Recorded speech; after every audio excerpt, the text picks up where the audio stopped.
Hey guys, welcome back to the channel. It's the Jade Gemini. Tonight I'm super excited to bring you something that just came in.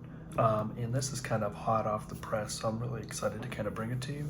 It's sort of a quick overview, just looking into some features, things like that. Maybe not a full in-depth review like I would normally do.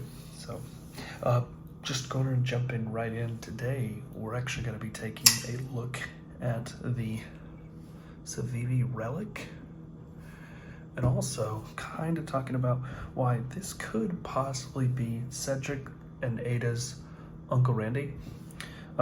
Maybe a possible knife that he would end up liking. He loves his Buck 110 and thinks it's the perfect knife, but maybe if you'd given another knife a shot, he would like this one.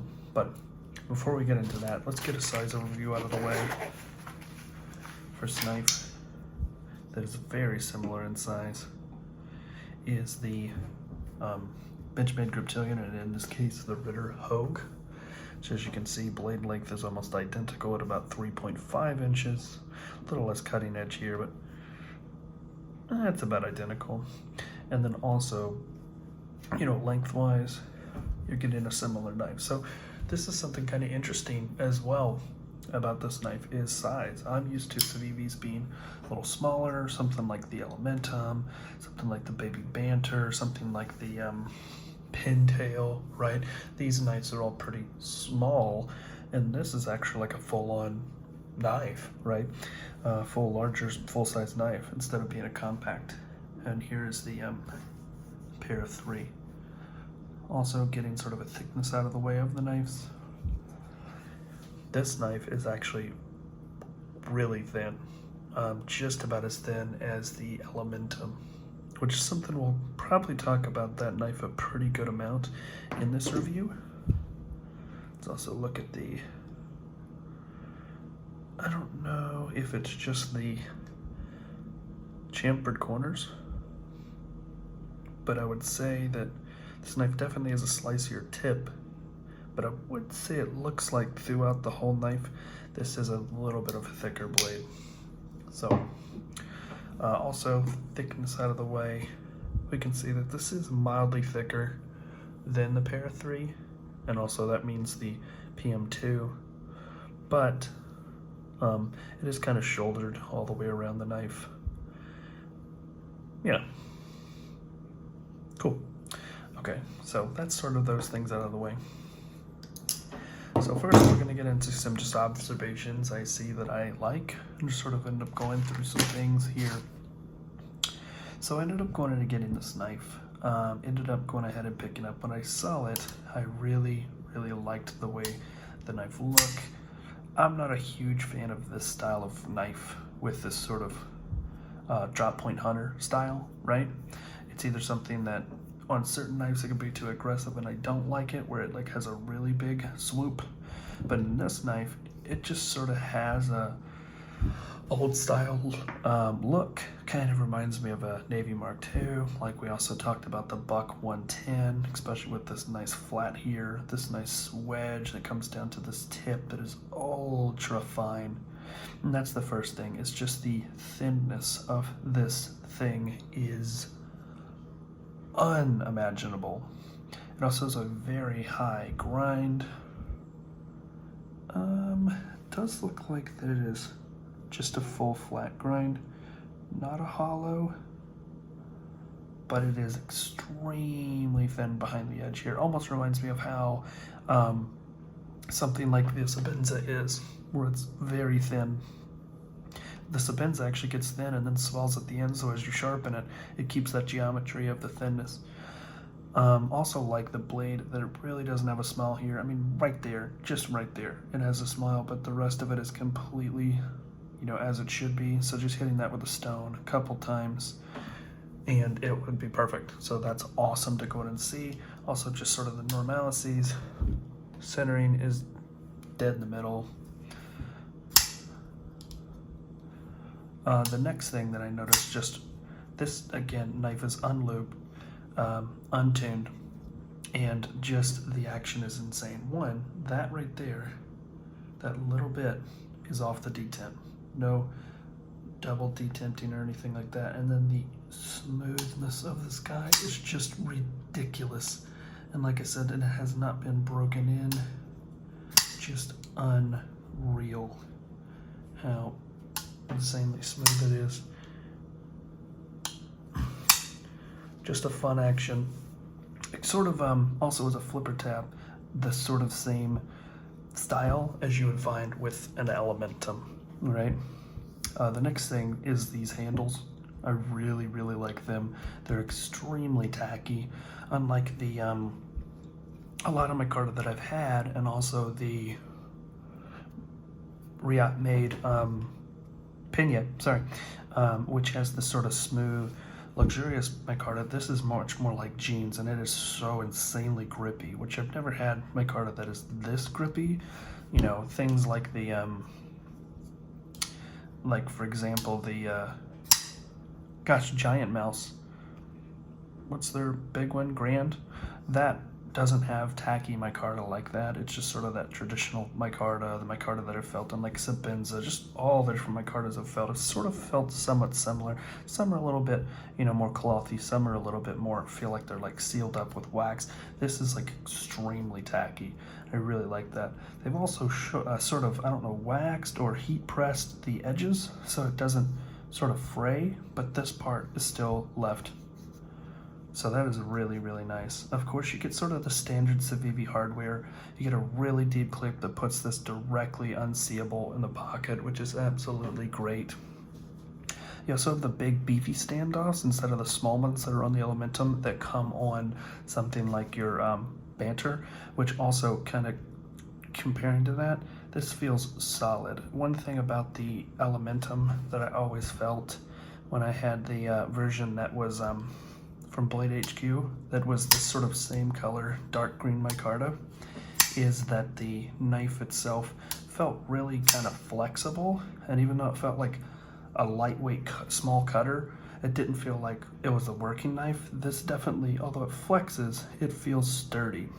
Also, just sort of taking a look at this knife for the first time, this knife is really lightweight, which I like, and as you can see, as Civivi does generally a good job on, they have really, really skeletonized this knife really, really nicely.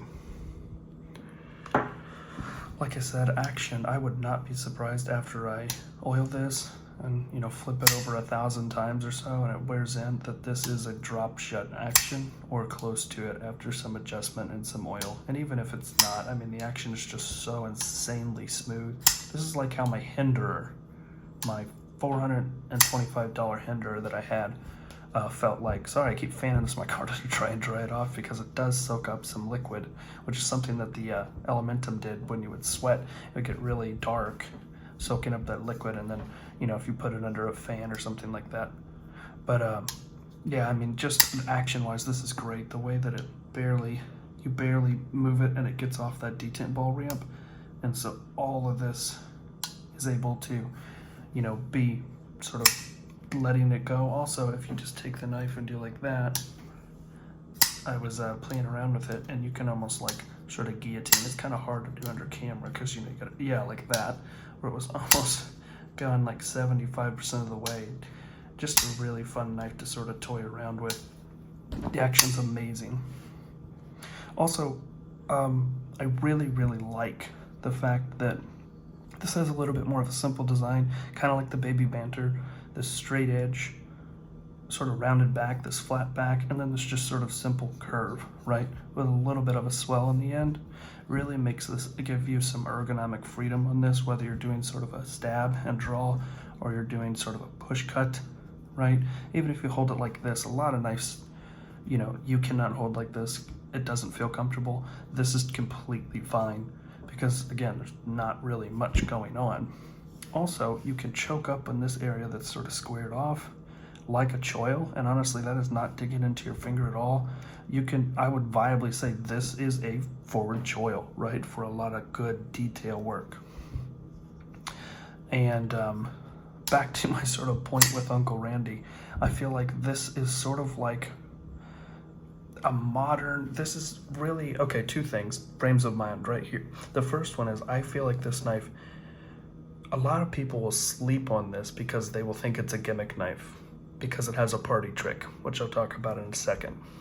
But I really hope people don't sleep on this, because to me, the Elementum that is sort of the biggest, seller, the most popular knife that, sort of skyrocketed Civivi, was so special because it has this twist of sort of a modern knife, right? But it also has this sort of classic charm with the sort of, sort of rounded butt, and the way that you have the, scales set up, and the way the blade shape looks pretty classic. It just sort of has this classic meets, now contemporary design, but it's not like you're trying to make a modern traditional. It just, it feels like a little bit more classy, I guess I would say, without being like a gentleman's knife. This sort of feels the same way. To me, why I feel like Uncle Randy would love this knife, even though it's not a good old 420 HC, is the fact that, it has this very Buck 110-esque blade that is usable like that knife is, right? You have this insanely fine tip for detail work, a little bit more robust back here, but still thin throughout the whole entire edge, which I'm kind of tired of sort of same satin finishes, and this is gorgeous. This is like a light working finish stone wash. I thought that this was going to be bright silver when I got it. I was almost trying to cancel this order when I had it. I'm glad I didn't, because this is coming off as sort of a medium steel gray instead of a bright silver stone wash like you find on something like the 8020, and it just looks awesome. But back to like what I was saying, also the same way that this handle is a little bit more simplistic and you have sort of ergonomic freedom, also kind of harkens back to that sort of simplicity of the Buck, right? And this sort of size is right in that range too. Also, talking about the blade, the edge, not only is it thin, but it's screaming sharp, and it's even sort of semi-polished, which is something I pointed out on the banter as well. The way it catches the light and sort of mirrors it. You can extremely see this at night if it's dark and there's just a little light source around with you, and it sort of plays kind of like the bezel on this watch, right? So it's impressive that that's coming from the factory like that. But yeah, I mean, overall, I haven't had a super long time to, have this knife, just because, ended up going ahead and getting it with some rewards points at work, so I didn't actually pay for this at all, which is so crazy. And like I said, that party trick, Uncle Randy, I think not only will you like this, but of course, being Uncle Randy, you probably whittle a walking stick or something all the time, so when you get those splinters, the sort of party trick is it has a full set of pliers, which this is normally about the Victorinox size. This guy just keeps going and tapers off to these super duper fine tweezers, which just, I can tell, the way they grab skin and everything are gonna be great, kind of like a Victorinox tweezers, and that just goes in the scale of the knife, which I think is just, again, some people might see that'd be a Marmite effect, right? You either say, oh, that's so cool, I want that because no other knife has that, or you're like, that's silly, that's stupid, I won't even consider that knife. That's just the only reason anybody would buy that. And I really kind of want to put out that please don't let that deter you, right? If you hate the tweezers that much, take them out and throw them away. This thing is, like I said, it's kind of, to me, like the bigger Elementum. Instead of them just making a big Elementum, they made a little bit of a different design, but it has that sort of classicness. And again, it has all those little things that show Civivi again and again. Listen to the enthusiast. It has the flush clips, flush screws, sorry. It has the lightweightness, yet it feels strong. It has the, the detemp ball that comes right off the ramp right away. It's smooth. It has that sort of, light switch or push button action that's so great. It has the deep carry pocket clip. Oh, and also something else that's really cool about this knife is sort of like a hinder, sort of. There's actually, the stop pin goes inside of the blade, and it shoulders into the liner on both sides, which means that instead of the blade back here hitting a stop pin and having this tiny little surface area to actually stabilize itself, it's now widening that to the outside, giving it higher stability and strength, which there is no blade play whatsoever or movement, even though it is that, smooth out of the box. So I also love the fact that they've given a little relief, again, just sort of listening to little things. This makes it where if you're a lefty, it is easy to get in there, disengage the knife, no problem. Again, you can even get in like that, no problem, right? That is not inconvenient at all. And this does have the flippable ambidextrous clip as well. You just screw it out, screw that in there, it's good to go, just like the Banter is.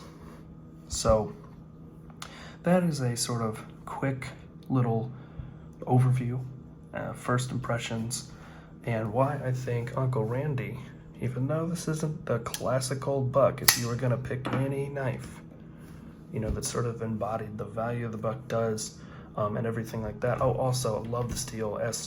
Nitro V is great all-around steel. But yeah, back to what I was saying. I think Uncle Randy, you would love this knife. I think anybody that would likes this design, definitely go ahead. Not sure what happened. My phone blacked out. I think it actually ran out on space. But like I was saying, if you like this sort of content, I appreciate you taking time out of your day and going ahead and watching this channel when there's so many great channels out there. It really does help if you like, and if you end up going ahead and subscribing for more content like this. And like always, please comment down below, because I love answering, fellowshipping with you guys, so on and so forth. Of course, I hope everybody has a great start to the week. Make sure to get some sleep with the change of the time and everything like that. Have a great rest of your night. Peace.